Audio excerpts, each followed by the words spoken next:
heals all wounds. So, yung saying na time heals all wounds, kasi ginagamit to na sa atin palagi eh. Na parang, kung may something na problema, di ba, parang, ang dating kasi parang isinasantabi lang natin eh, time heals all wounds. Na um, parang yung sa, for example sa akin, kunwari sa grief, yung wound about grief, later on, hindi naman nawawala yung grief eh.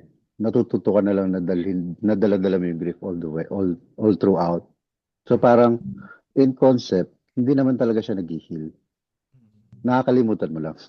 Yeah. So parang, ang ano niyan, what if, kasi yung grief is just one kind of wound, di ba? Maraming wound, lalo na sa relationships. May mga, ang dami nakikreate na wounds. Pero, what if ikaw yung nasa side na ikaw yung nag-create ng wound? Parang, would you allow, parang beneficial ba? Beneficial sa'yo kasi di ba parang makakalimutan na lang yung ginawa mong kasalanan. Pero yun yung ano ko ngayon na parang, Kumbaga, when we say, ikaw nag-cause nung yeah, kung ikaw yung nag-cause, Okay.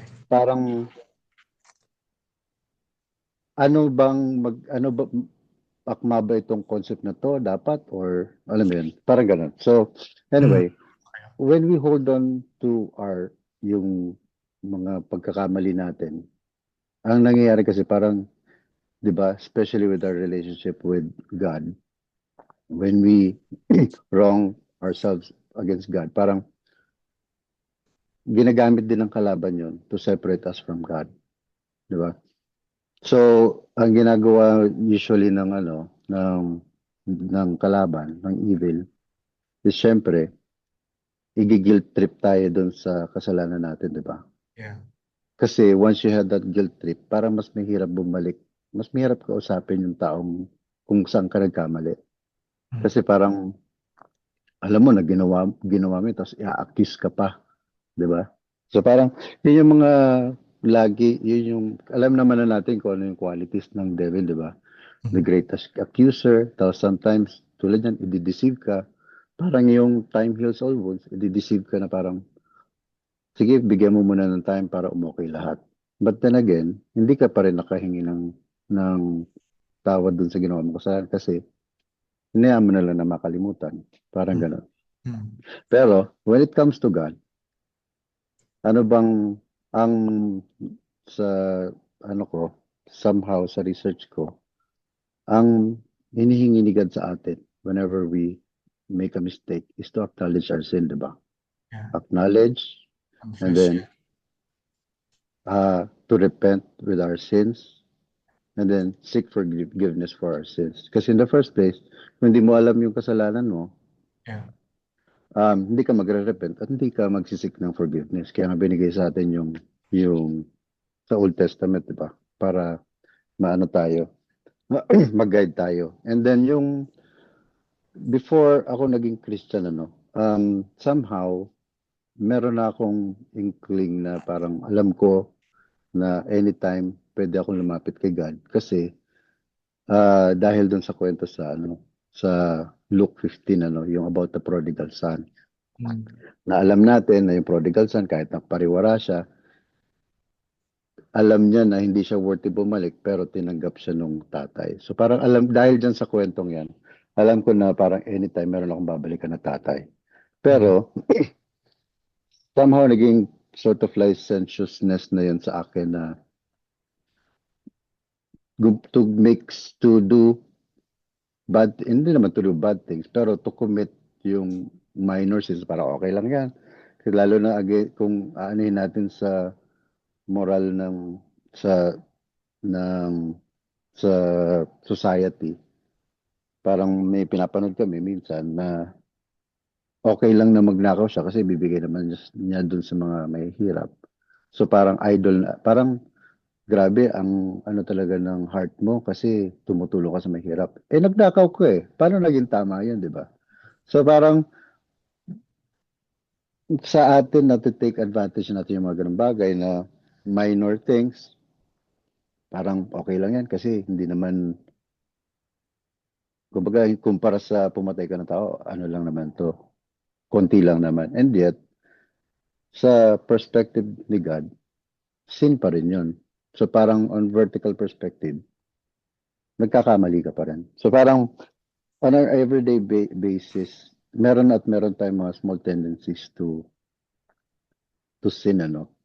And then, God always expects us to go back to Him. Ngayon, ang topic ko talaga is not about the prodigal son. Ang topic ko talaga, nakuha ko to from kay Billy Graham. It's yung sa Luke chapter 19 talaga, yung kay Zacchaeus. Pero, yung kwento kasi kay Zacchaeus, prior yon meron pang another kwento about the blind man. And ang inano niya is not about the whole story itself, pero looking at the characteristics dun sa ng mga characters dun sa kwento ni Luke. So, yung sa ano kasi dito sa Luke 18, ito yung sa may blind man. So, ang sabi dun sa verse 35, ano, so si Jesus was approaching Jericho and merong blind man sitting by the roadside na begging. So when he heard the crowd going by, he asked what was happening kasi wala siya nakikita, di ba? So may nakapagsabi sa kanya, "Oh, Jesus of Nazareth is passing by." So ang ginawa niya agad, he called out. Sabi niya, "Jesus, son of David, have mercy on me." So parang sinabi nga dito na na yung character nung blind man, na parang alam niya na nandyan si Jesus dumadaan. Kilala niya na si Jesus kasi by this time, sikat na si Jesus noon, di ba? So parang alam niya na nandyan. So parang he called out. So yung character nung blind man, nandun sa kanya yung gusto kong manawagan kay God. So parang ganun din sa atin in contrast to us whenever we fall short. Parang we need to call out din pa rin kay God. Hindi yung alam mo naman, parang, kasi yung, ako guilty ako sa ganito, yung parang, alam naman ni God na siya yung fina-follow ko. So parang, nare-reduce ko yung expectation niya sa akin na mag-call out pa rin sa kanya sa mga pagkakamali ko. And sometimes yung devil, inaano tayo, nire-rebuke tayo. Parang yung nangyari dito, na yung ibang tao, nung narinig siya na sumisigaw, sinabihan siya na yung sabi dito sa sa verse 39, those who led the way rebuked him and told him to be quiet. Pero yung ginawa ng blind man, he shouted all the more, "Son of David, have mercy on me." So parang mas nilakasan niya. Kasi minsan ganun din tayo, parang hinahash tayo ng devil na parang okay lang yan. Parang yung sinabi ko na okay lang yan, minor lang naman yan, di naman yan, kumpara naman sa ibang mamamatay tao, mas mabuti ka pa rin, di ba? Parang, so, but then, you still have to recognize that you still sinned, you still made a mistake. And then, yun yung that's when Jesus went to the man. He stopped and ordered the man to be brought to him. So parang agad-agad, parang dali niya sa akin, and that's what he asked. What do you want me to do for you? Di ba? So parang alam naman parang bulag nag-aano ka ng milagro Alam mo naman, di ba? Parang kung ako yun, siguro pipilosopuhin ko pa rin. Siguro gusto ko makalakad. Kasi bulag ako di ba? Pero intentional si Jesus, parang what do you want me to do for you? Kasi gusto niya ma-recognize mo ano yung fault mo na dinadala mo sa kanya.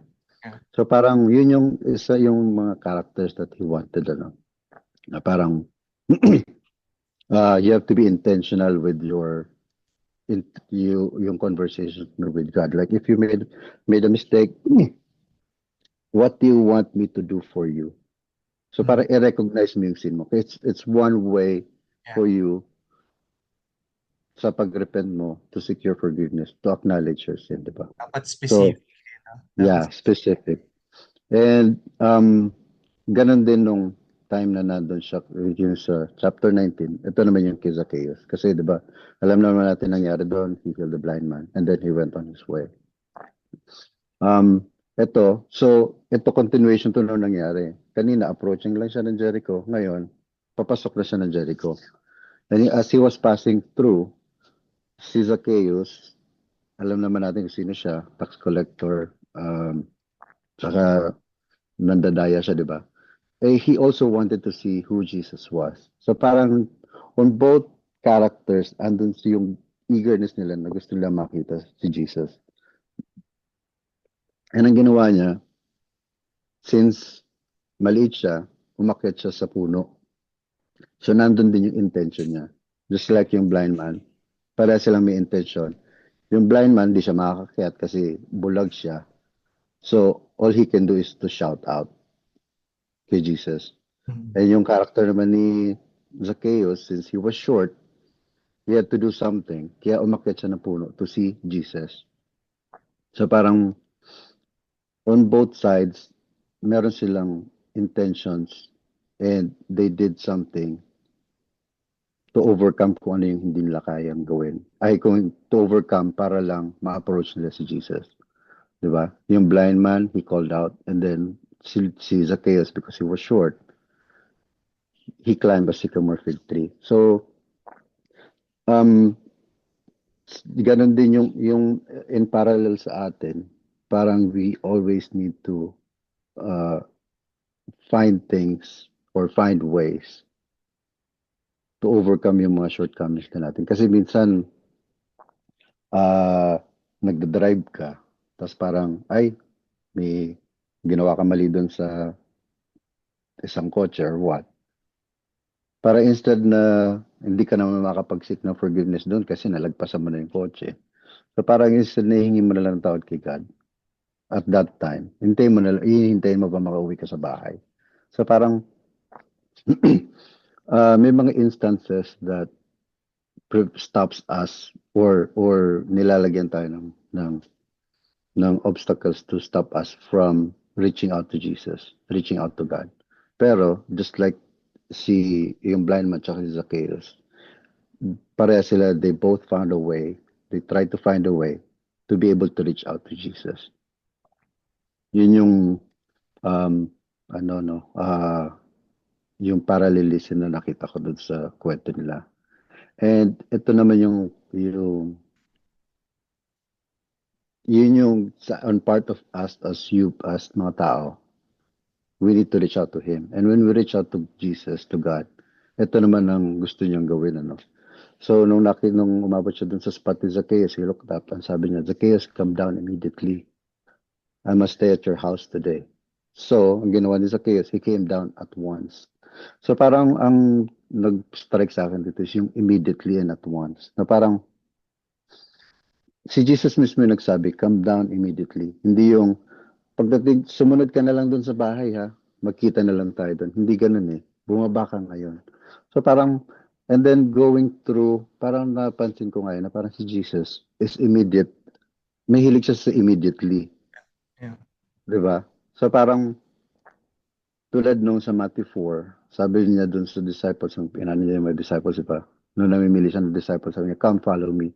And at once, they left their nets. Yeah. Ganon din sa, yung kay James and John, nung sinabi niya, immediately they left the boat and Yeah. their father. Ibig sabihin, yung tatay na nila, iniwan na nila agad. Parang walang respeto, di ba? Pero, I think, para sa akin, that's what God expects from us immediately. Correct. Hindi tulad nung ibang sinabihan niya na yung sa crowd na parang come follow me, di ba? Tapos sinabi nung iba na let me first bury my dead. Tapos sabi nung isa, uwi mo na ako sa amin to tell my family. Pero di ba parang sinabi ni Jesus doon, you're not fit to follow me. Kasi yung character ni Jesus, let the dead people bury, let the dead bury the bury dead. themselves. Parang ganun. Yeah, di ba? Kung So parang problemahin yun. makikita natin dito yung character ni God, parang what does God expect from us at once? And at the same time, ganun din si God, when He when He fulfills something, hindi niya sinasabing tomorrow. Yes. Sinasabi niya today. Just like yung thief on the cross, diba, sabi niya, today, you'll be with me in paradise. So parang, hindi pa siya nakakapag nabubuhay ulit noong time na yun. And yet, he was able to save that man today. Pwede niya sana sabihin, don't worry, pag ako, when I come back, when I rise from the dead, 3 days from now, you will be with me in paradise. Hindi eh. Sinabi niya, today. Yeah. And yun yung isa sa deception ng devil, ano? Yung the promise of tomorrow. Yeah. Na laging sinasabi ng devil, bukas na yan, okay na yan, later na yan. Yun yung laging ang false tense ng devil na lagi ka merong later at bukas. At isa yun sa sa akin na parang yun sa kaibigan namin, yung kaibigan namin nila Edward, si Kix, na parang ngayon wala na siya. So parang alam mo yun. And same thing with other people that we know, na parang lalo na sa age group natin, yung mga nawawala sa atin is usually sudden. Yeah. Kasi it's because of yung heart attack, stroke, or what, na parang, kasi sa age group natin, ito na yung meron na tayong mga karamdaman at bigla ka na lang kukunin or bigla na lang sila mawawala. Hindi tulad na at an older age, since older age na sila, expected na yung life expectancy nila. So parang, sa age group natin, ito yung mga sudden eh. So parang yun yung promise lagi ng devil sa atin. Na kahit pwede pa yan bukas, next month, next year, you can make plans for 5 years from now. Meron yung yung isa sa nabasa ko ito, si J.C. Ryle, daw yan, evangelical bishop. Sabi niya, tomorrow is the devil's day, but today is God's. Satan does not care how spiritual your intentions are or how holy your resolutions, if only they are determined to be done tomorrow. So parang in contrast kay God, ang gusto ni God today, if you hear His word today, gawin mo na ngayon. Yeah. Diba? Yun yung and then what happens if you keep holding on to that, to your sin, to your transgressions? Sabi dito sa Psalm 32 verse 3. When I kept silent, so parang ito yata yung kay David nung nagkasala na siya kay Bathsheba ba yun? So parang somehow nire-relate yata nila dito na when I kept silent, ang sabi niya, my bones wasted away through my groaning all day long. So parang hindi niya kino-confess yung sin niya. So parang yung sin, it burdens him hanggat kasi ayaw niyang isurrender kay God yung mga kasalanan niya. For day and night your hand was heavy on me, my strength was sapped as in the heat of summer. Tapos ang last niya, ang niya dito sa chapter 5, then I acknowledged my sin to you and did not cover up my iniquity, and I said I will confess my transgressions to the Lord, and you forgave the guilt of my sin. So parang yun naman pala eh. So parang all you have to do is surrender. But then, wag mo nang patagalin kasi pag tumatagal, mas lalo lang bumibigat. And at the same time, kung dun sa time heals all wounds, na parang kung na-expect mo na magiging lighter siya, kay God, parang mas magiging heavy yung burden ng sin sa'yo.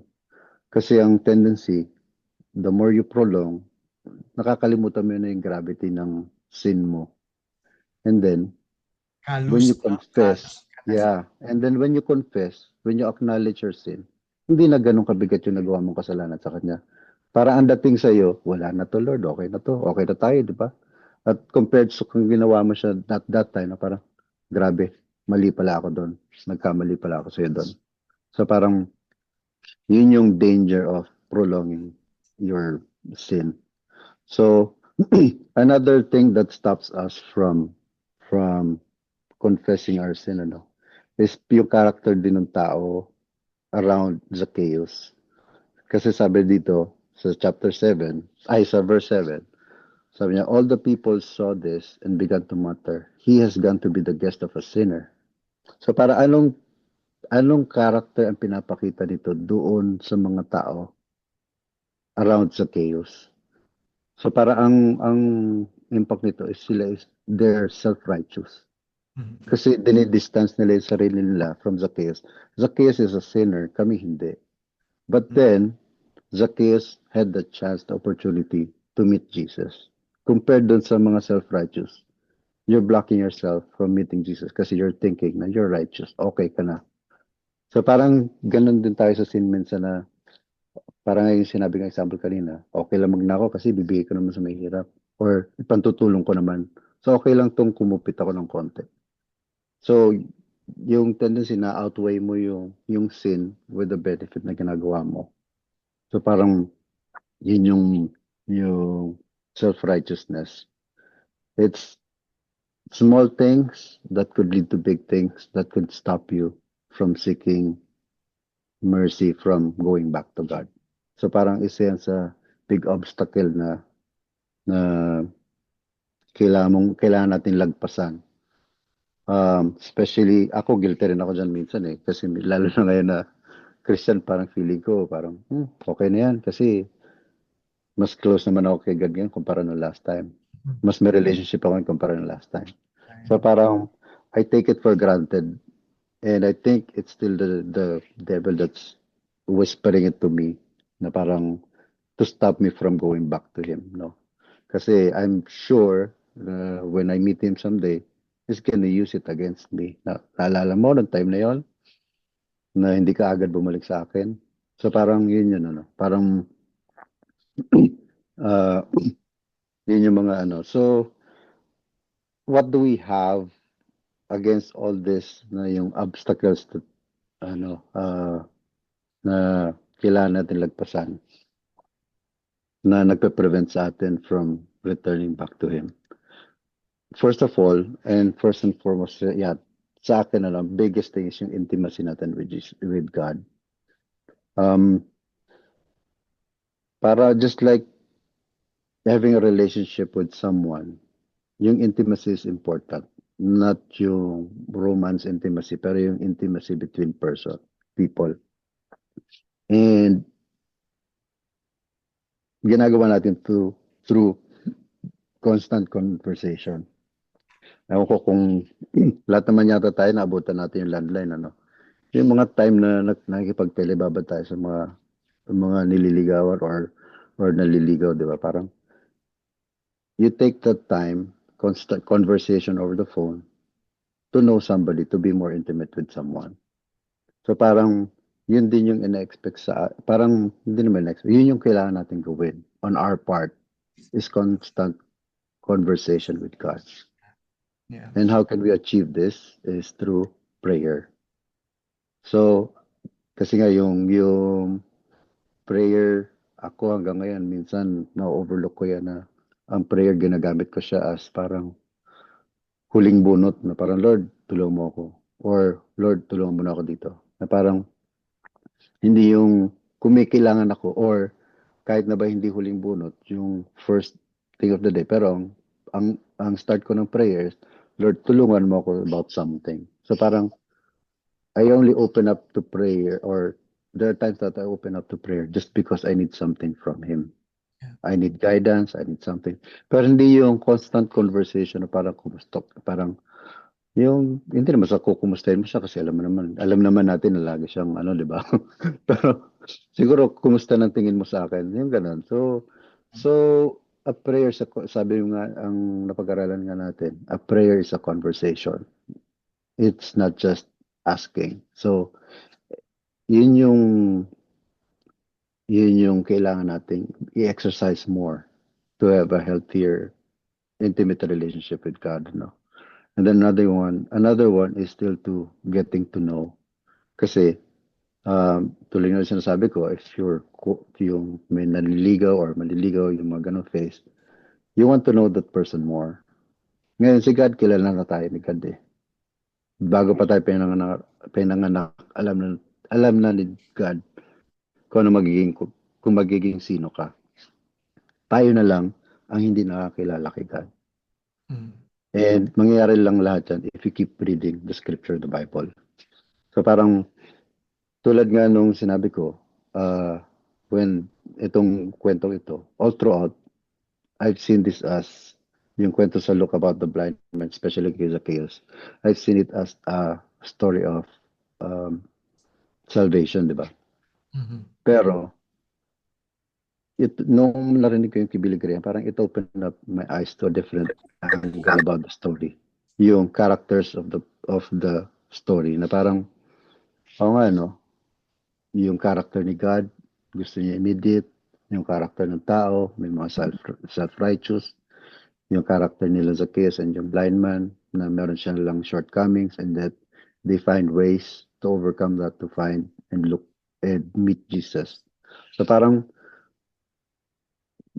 narinig ko rin to kagabi lang, na parang may narinig ko na parang merong okay yung mga plans na Bible in 1 year, which is good kasi syempre nade-devote mo yung time mo sa pagbabasa ng Bible. Pero ang sinabi niya doon na sometimes quality is better than quantity.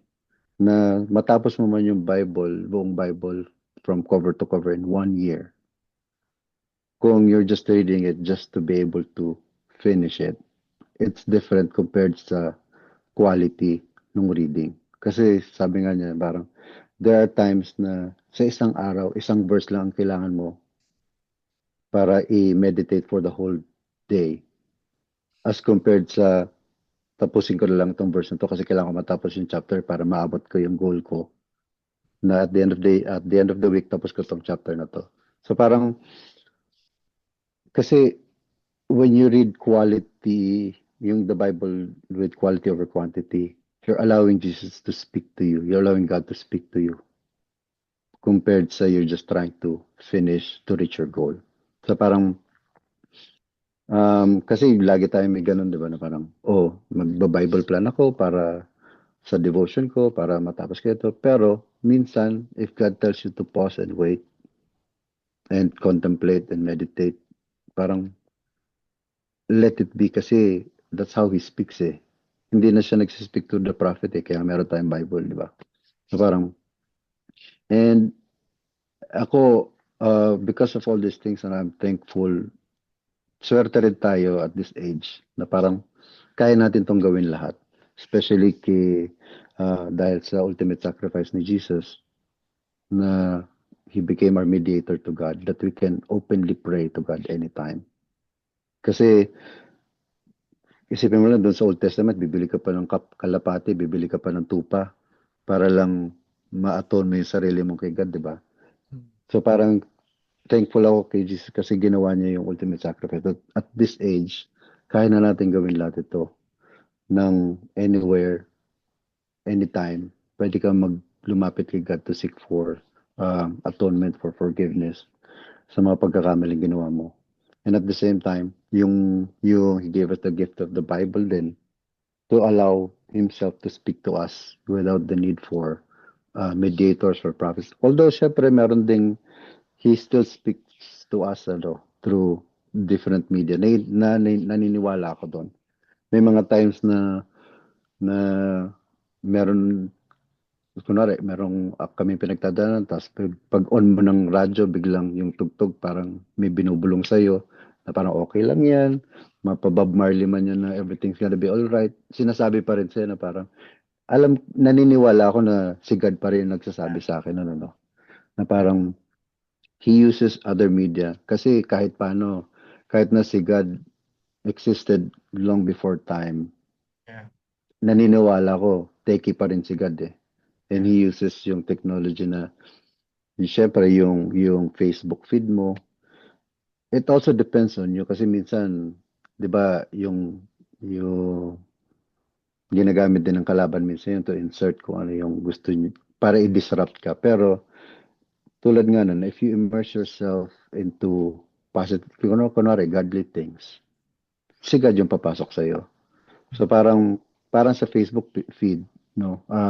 If you immerse yourself dun sa like ka ng like ng mga post ng mga Bible verse, habang nag-scroll ka, mas Bible verse yung pumapasok sa'yo over sa something else, over sa kung ano man balita or what. Diba? So parang, yun eh. I believe si God, take pa rin yan.